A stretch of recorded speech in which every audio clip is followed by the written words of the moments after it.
Good morning, church. My name is Kira, and this is Dan, and we are a couple of your pastors. It has been a beautiful fall weekend in Colorado, and we hope you have enjoyed time with loved ones wherever you live.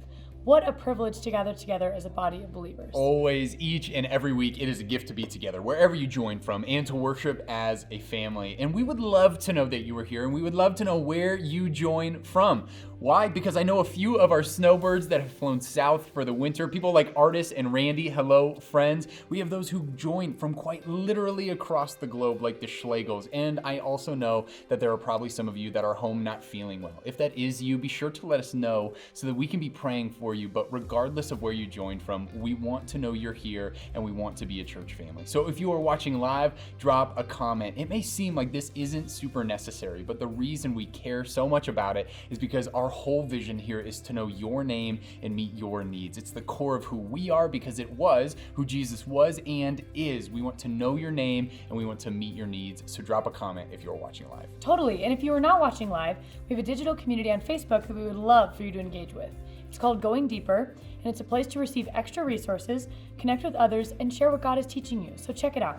But before we get any further, this past Friday was Veterans Day, and we just want to take a moment to thank all of you who have or are currently serving our country. If you or a loved one has served, drop a thank you in the chat room now. Absolutely. Thank you to all of you. And we still have a week and a half to go, but to also help inspire you in the chat rooms, I would love to hear your go-to Thanksgiving dishes. Kira, what is your favorite Thanksgiving dish?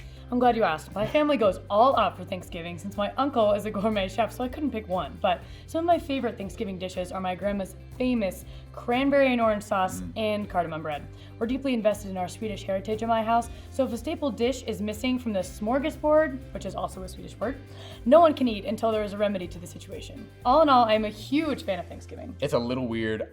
I also don't know what cardamom is, but it sounds tasty enough. So I hope you have a great Thanksgiving. For me, it is undoubtedly those sweet yams. I'm talking about the ones with like the marshmallows on top, you know? I really think it's because they're a dessert that you get to eat with dinner, but that is my go-to Thanksgiving dish. I love sweet yams. But what is it for you? Drop a comment now. Better yet, if you send us your favorite Thanksgiving recipe to online at wearegenerations.church, that's our email here, I will 1, send you a gift card, and 2, I will do my best to make it, and I will send you a picture, and we're going to show you some of those results next week. We can't wait to see what you comment.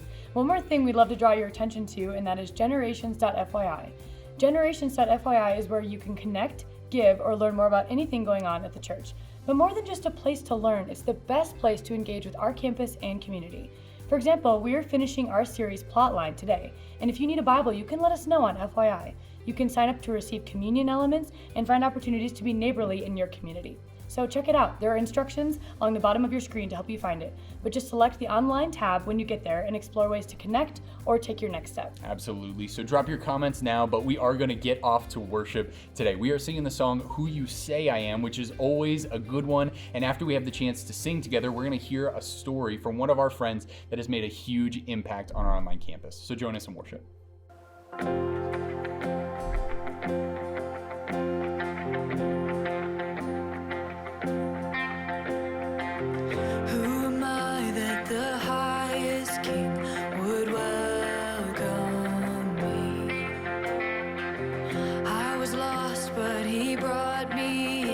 His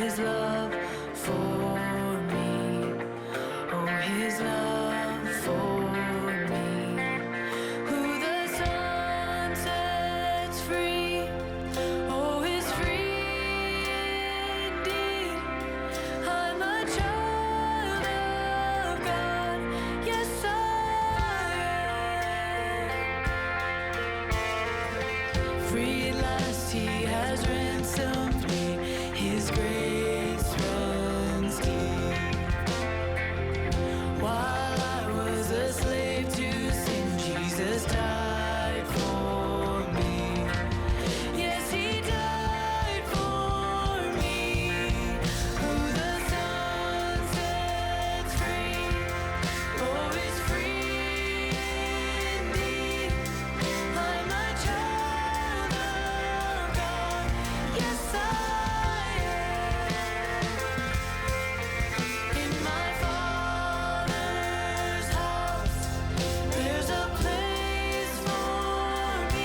Well, at this point, I am excited to introduce you to our friend, Amy Johnson. She has a great story of how she found the church, how she found community here, and then how she started pouring out into the lives of others. And so, Amy, I get to you. Amy, how did you find the church? Yeah, so we started coming to Generations about 4 years ago. And of course, back then, everything was in person. And we actually found it through a friend, being invited. And I think just through emails and such, we found out about the online campus and the ability to still be involved through COVID and through the shutdown. And so we started that way and really continued for quite a long time because we had so many people in our lives that are immunocompromised. I work with a lot of kids that have, some special needs and things that we had to be super careful of. So we just chose to stay online for quite a long time and found that it was really nice because no matter where we were, we could stay connected to our church. There are opportunities out there that we could log on and do a church service, but it never felt like it was interactive or at home the way that watching locally feels for us and the people that we already know. So we've just continued to do that. And actually, even now, we utilize the online service a lot. It was just this last week, right? Were you in San Diego? Where were you joining from? You were joining small group from California, is that right? Yeah, that's pretty nice when you can be a part of a small group and do it from just about anywhere. And that's been another benefit of the online campus is being able to join a small group. I joined that small group during COVID. Met a lot of people that way. And then our small group has kind of just evolved and changed and people have kind of come and gone, but I'm still part of a weekly online service. And what I love about that is I've met friends truly across not just the country, but across the world. And a couple of us really got to know each other through that online Bible study. And we actually log on separately from our group and just visit. And we've done a couple book studies together where we have picked a book and just worked on it together. Or like this last week, one of them and I just talked about life. And we have to kind of work at it because, her time, I think she's 10 hours than I am. But, again, that's a friendship I would not have necessarily made without the online campus and being able to do the online Bible study. And I do love that I can do it from anywhere. And it's not just that you were receiving community, right? But you've also poured back to try and meet needs of some of the others that are online. Tell us a little bit about how you served, one throughout COVID, and even how you continue to serve now others that are a part of Generations. Yeah, so I have always had a heart for serving and wanting to be involved. I don't want to just be a spectator. I want to be a participant. And so that is, I think, can be a challenge in the online world, not just with church, but in anything that we're doing online. So you just have to figure out ways that you can give back or be a part. So early on, I know you had asked me to do some cards and reach out to some people who were also at home. And that was really a neat experience because I was able to write just little cards. Sometimes I'd mail them off and not hear back. And other times I'd get a note back from someone. There was a gentleman that I was communicating with. I wrote him, he wrote me, I wrote him.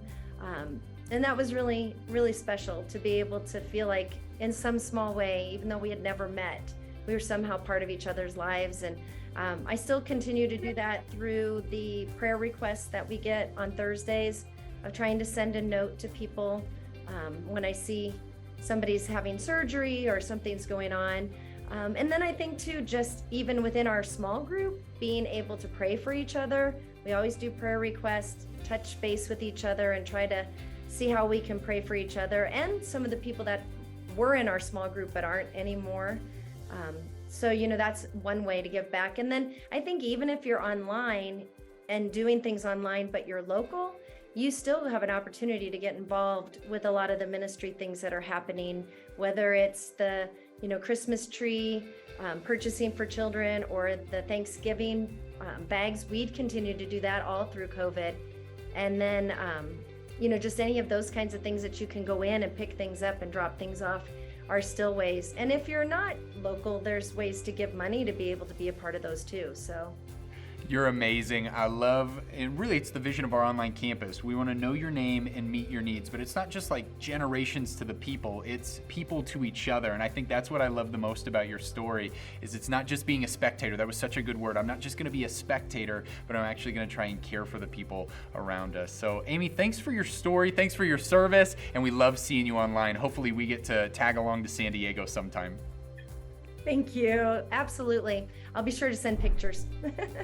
Well, thanks for sharing your story, Amy. I love the impact others can make in our lives when we invest in the community we have found here online. Be sure to say hello to Amy in the chat. And if you're interested in ways to serve, ways to invest in others, just let us know. But with that, we are off to the message today. Get your Bibles open, and we will catch you later.